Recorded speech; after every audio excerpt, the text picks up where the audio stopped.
Hello and welcome to CEL 595, your online teaching practicum course, the final hurdle in your successful completion of the Online Teaching and Learning Graduate Certificate Program.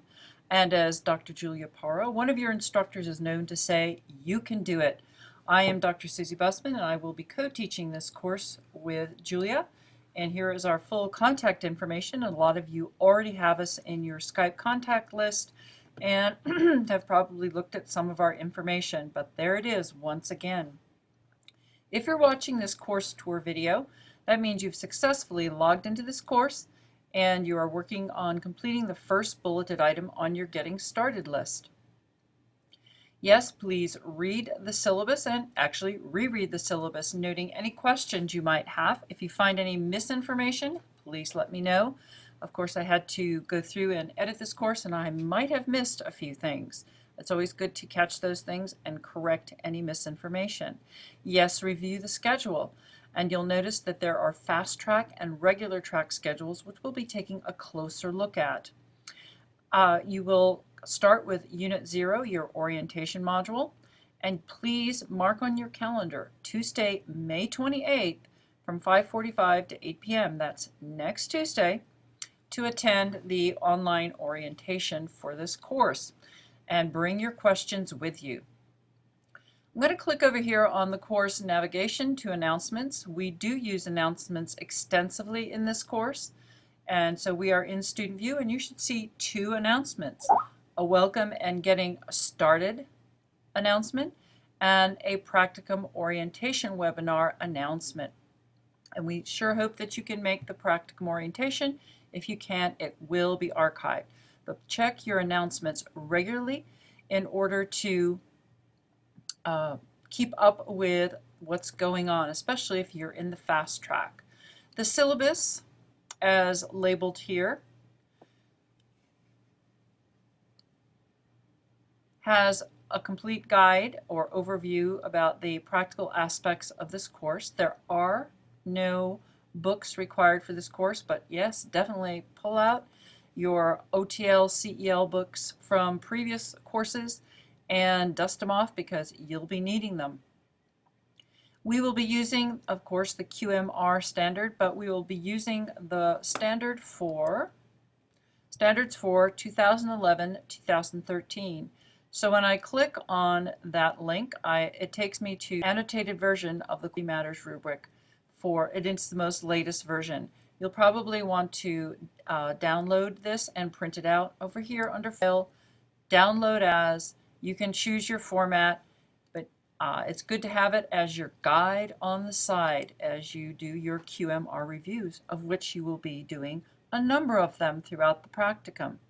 You have successfully completed 560, 570, 580 or 581, and 590 with a B or better, otherwise you wouldn't be registered for this course. So a round of applause for you.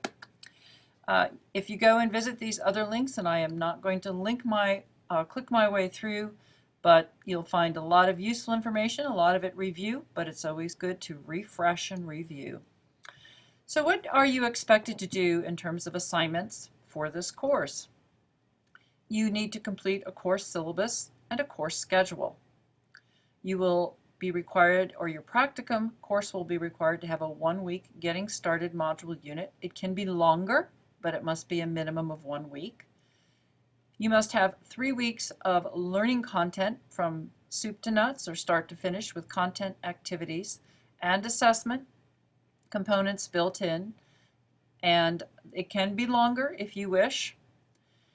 You must have one each of an assessment and an evaluation, and they must be formative and a summative. So you can mix and match. So you can have formative assessment and summative evaluation, or vice versa.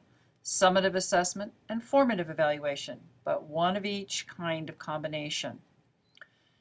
Yes, you will do QM rubrics of peers, not of your own course, but of other people's courses that are in your peer group.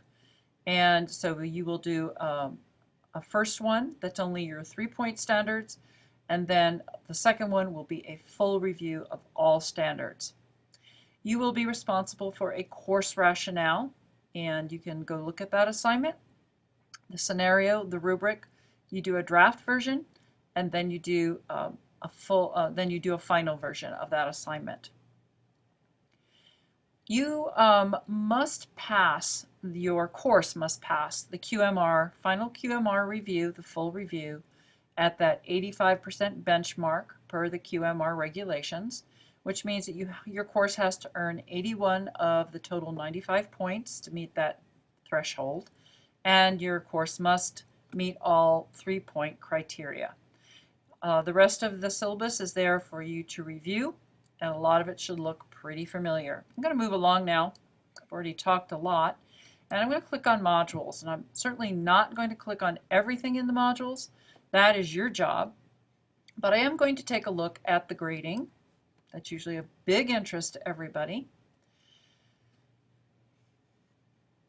The grading scale is pretty self-explanatory, but I do want to talk about the distribution of the points. Your QMR reviews are worth 1 point each.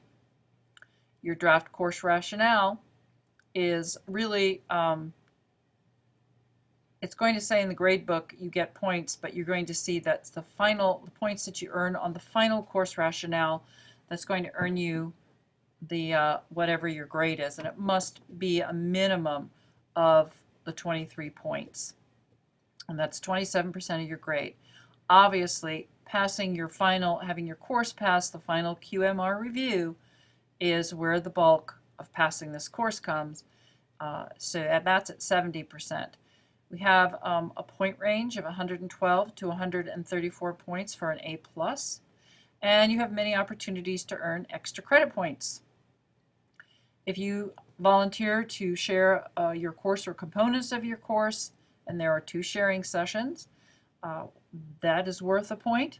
And then your discussions, which are ongoing, where you share components of your course through the discussion forums, you get a point for each discussion forum that you participate in.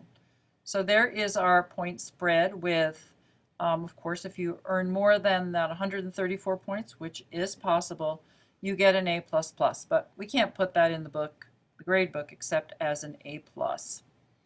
So let's move forward to the fast track schedule. Love those buttons. So for those of you who have signed up for the fast track, hopefully you'll meet the criteria of really having your course ready to go, because as you can see, all your required course components need to be in place basically by May 26th, and your peer course reviews start May 31st. You don't want to have somebody reviewing your course while you're building it. That's just not productive for anybody.